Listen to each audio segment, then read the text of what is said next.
आए हो निभाने कि जब आए हो निभाने किरदार जमीन पर कुछ ऐसा कर चलो कि जमाना मिसाल दे। हेलो दोस्तों, नमस्कार। स्वागत है आपका Rishu TV Hindi stories YouTube channel पर।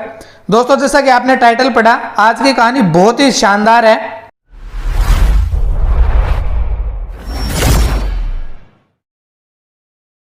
अकबर बादशाह को कहानी सुनने का बड़ा शौक था, इसलिए उन्होंने कुछ चुने हुए दरबारियों की एक ऐसी पारी बांध रखी थी जो अपनी अपनी पारी पर रात को बादशाह के मनोरंजन के लिए हमेशा नई नई कहानियां सुनाया करते थे।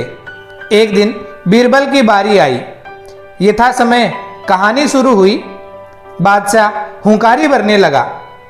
इस प्रकार बीरबल को कहानी कहने में बड़ी तकलीफ होती थी, कारण कि बादशाह अकबर बड़ी से बड़ी कहानी सुनना चाहता था। जब बीरबल एक पूरा वाक्य कह जाता तब बादशाह केवल इतना ही कहता, और छोटी मोटी कहानियों से बादशाह अकबर को संतोष नहीं होता था। वह हमेशा बड़ी से बड़ी कहानियां सुनने की फिराक में रहता था। बीरबल को कहानी सुनाते सुनाते बहुत रात हो गई, फिर भी बादशाह से फुर्सत मिलने की कोई आशा दिखाई नहीं दी। वह जल्ला उठा और अपने मन में सोचा, जो कुछ भी परिश्रम है वह मेरे को है। बादशाह तो केवल एक शब्द कहकर फुर्सत पा जाते हैं, इसलिए अब कोई ऐसी तरकीब सोचनी चाहिए जिससे बादशाह भी जल्ला उठे। उसने अपनी प्रखर बुद्धि के कारण तुरंत एक ऐसी तरकीब ढूंढ निकाली और उसी के अनुसार दूसरी कहानी शुरू की। कहानी कुछ इस प्रकार थी। एक धनिक किसान ने अपने अन्न को सुरक्षित रखने के लिए एक कोठली बनवा रखी थी। उसमें अनाज भरकर उसके मुंह पर ढक्कन रखकर उसे भली भांति बंद कर दिया, यहाँ तक कि उसमें हवा आने जाने तक की जगह भी नहीं छूटी थी। विधाता का विधान कठिन होता है। देवात उस कोठली में एक छोटा सा छिद्र छूट गया था, जिसके द्वारा एक छोटी चिड़िया उस कोठली में घुस गई और एक दाना अपनी चोंच में लेकर बाहर निकल आई और फुर उड़ गई। फिर दूसरी चिड़िया घुसी और अपना भाग लेकर फुर उड़ गई। फिर तीसरी चिड़िया आई और भीतर गई, अपना दाना लेकर फुर उड़ गई।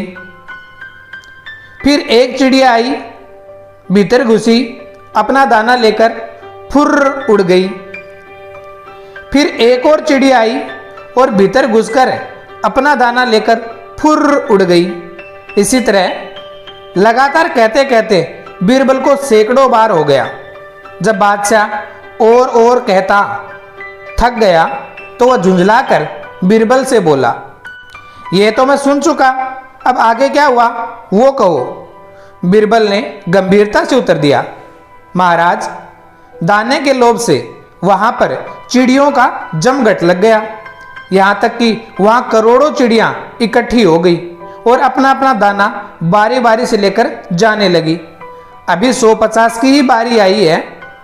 जब सब चिड़ियों का पेट भर जाएगा तो कहानी आगे चलेगी। क्या अभी खत्म हो जाएगी? इसमें वर्षों का समय लगेगा। अकबर बोला, मैं ऐसी कहानी से भर पाया, अब इसे यहीं बंद करो। बीरबल को अवकाश मिल गया। वह मन ही मन गाजता हुआ वहां से प्रस्थान कर गया। दोस्तों, अकबर बीरबल की यह कहानी सबसे ज्यादा प्रसिद्ध है। अगर आपको कहानी पसंद आई तो वीडियो को लाइक कीजिए, कमेंट बॉक्स में अपनी राय दीजिए। अगर आप चैनल पर नए हैं तो चैनल को सब्सक्राइब जरूर करें। मिलते हैं एक नई कहानी के साथ, तब तक के लिए जय हिंद।